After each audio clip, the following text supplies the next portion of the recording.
Hello, my dear friends. How are you today? Ernesto here with another little chat. First of all, happy Thanksgiving to those that celebrate that particular date. Anyways, so um, as you know, I have been talking about the reasons why I quit nursing and the reasons why many nurses quit. And I mentioned before, that nurses fight because of the stress, many other reasons.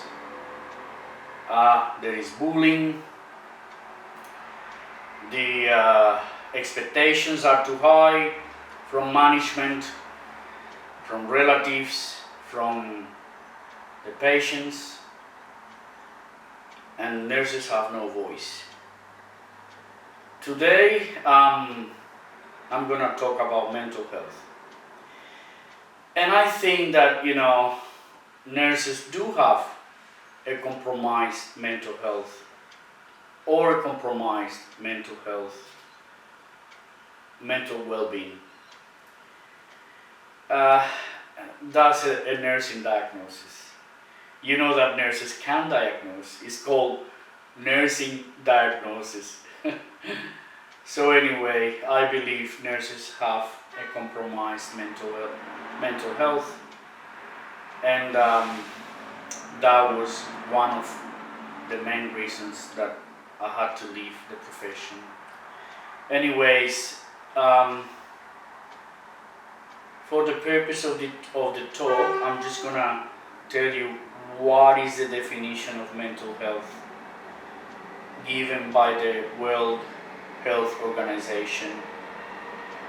The World Health Organization defines mental health as a state of well-being in which every individual realizes his or her own potential, can cope with the normal stresses of life, can work productively, and is able to make a contribution to the community.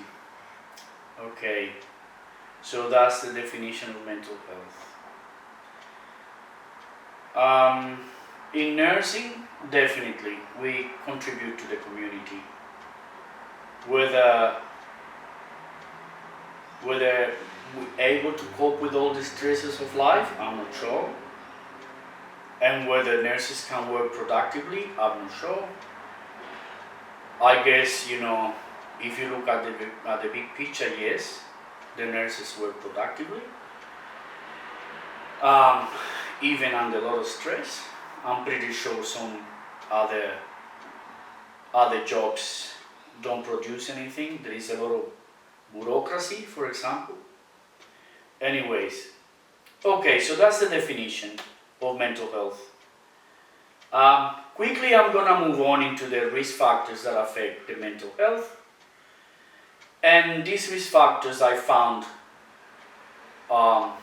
when I prepared a presentation once before for a course that I was doing.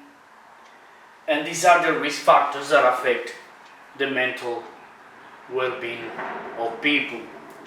So I want you guys to pay close attention to these factors, because these factors affect not only nurses, they affect everyone.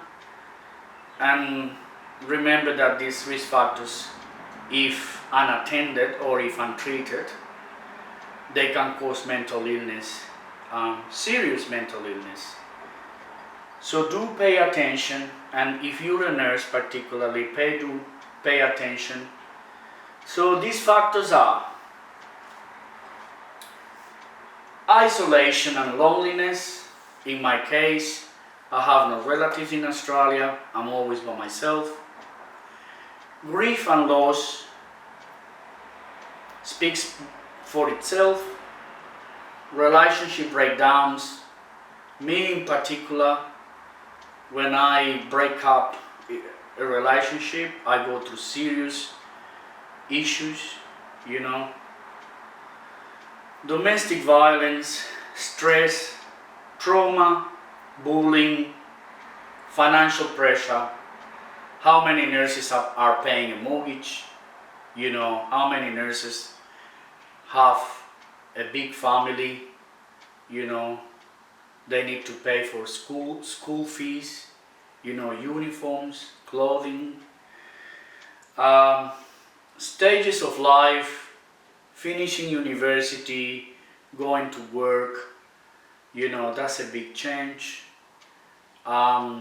Getting married, for example, becoming a parent, they are all situations that may affect your mental health. Caring for others, big factor. The nurses look after the patients, and then they go home, they have to look after the kids, after the husband. Some people, not only nurses, they look after relatives with disabilities. These factors can affect your mental health. Injury, illness. As nurses, a lot of us get injured at work. Sleep quality. Talk to me about night shift, about rotating rosters, you name it. Nutrition. There is a lot of nurses with nutritional problems because of the rotating roster. Sometimes you go long hours without eating. Who knows what you can eat on your break. Academic pressure. Sometimes you study, you need to finish your degree, or sometimes nurses do study, postgraduate, certificates. That puts a lot of pressure on them. And alcohol and drug use. And we all know that alcohol and drug can affect anyone, and nurses are not exempt from that, because we're all humans. Or you can actually live with a relative or a friend that suffers from alcohol or drug problems, and it will impact on your mental health as well.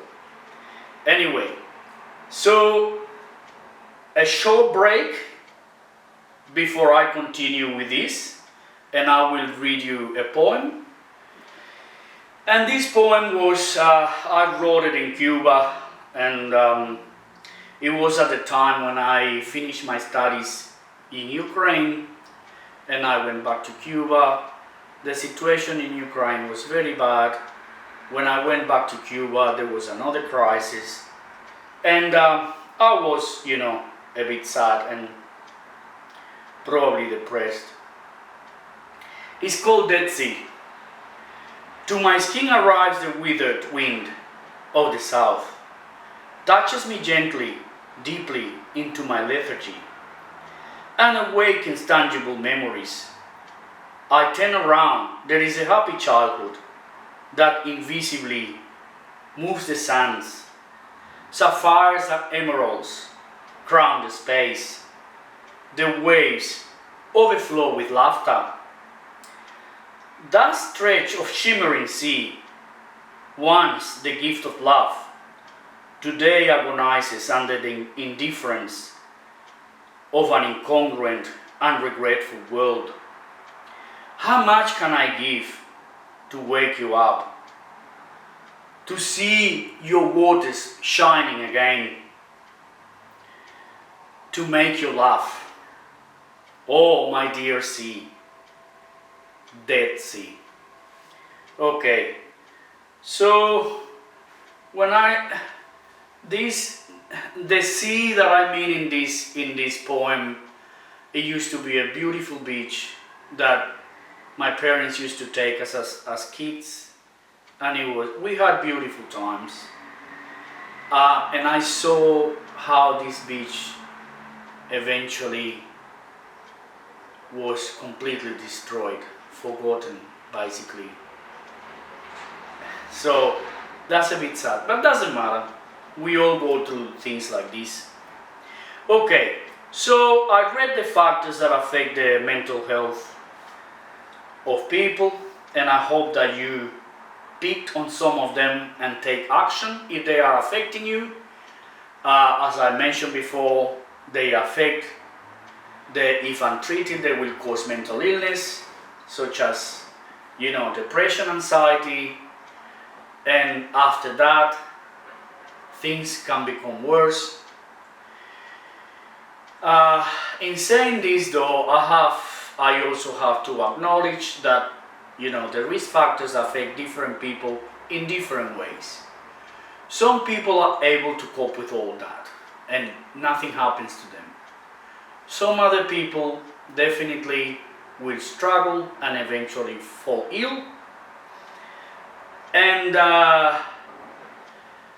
in the nursing profession, you see it actually in clinical nursing, for example. You see some nurses that, go to work, do their shift, go home, no problems. Other nurses, they get away with being a little bit blasé, that's fine. And then you see the other nurses that take things too much at heart. And well, unfortunately, I'm probably one of the nurses that take things at heart. And it probably, in the end, it affected me. So, some people are able to see, some people are able to foresee what's going to happen, and they quit the nursing profession very quickly, very early, and that's good. I should have quit early as well. I got a friend that he quit very quickly, He had an incident, in one of the facilities where he became very, very busy. And he said to me, he was doing the degree as well with me, and he said to me, Ernesto, I keep remembering that incident, and I tell you, I won't continue doing nursing. And well, good on him, he saw that. In my case, I was able to work. I was a little bit slow sometimes, but I still could cope. After all this, I have to say, compromised mental well-being. And in my case, my mental well-being was always compromised. I'm giving these talks, guys, because I want nurses to have a voice. I want nurses to wake up, When somebody says to you, for example, is your registration on the line? No. That is blackmail. That is blackmail. Some doctors have made huge mistakes, and some patients have died as a result of the mistakes. And some of those doctors, they never go to jail. I always say, and it is, and you study on your degree, when you act on the best interest of your patients, when you're totally honest, when you're doing your best, things can resolve. You're not going to jail just that easy. You're not going to lose your registration that easy. You are doing your best. So when somebody tells you your registration is on the line, you say to them, no, find another way to treat me. Find the reasons why I can't cope with work. Find the reasons why I couldn't finish my job on time. Don't tell me, is your registration on the line? That has to be erased from the manager's voice. Anyways, thank you for listening, guys. So I'm just gonna repeat the negative factors for those that probably see just one episode. So again, in nursing, the nurses fight, they kill each other, there is bullying, the expectations are too high from everyone. Nurses have no voice, unfortunately, and if you want to listen about this particular topic, go into one of my previous talks. And today we talked about that nurses do have a compromised mental health or a compromised mental well-being. Okay, I read you my poem Dead Sea. It is called, in Spanish, it's called Mar Muerto. Okay, guys. Again, happy Thanksgiving to all those who celebrate, and have a good week. Bye.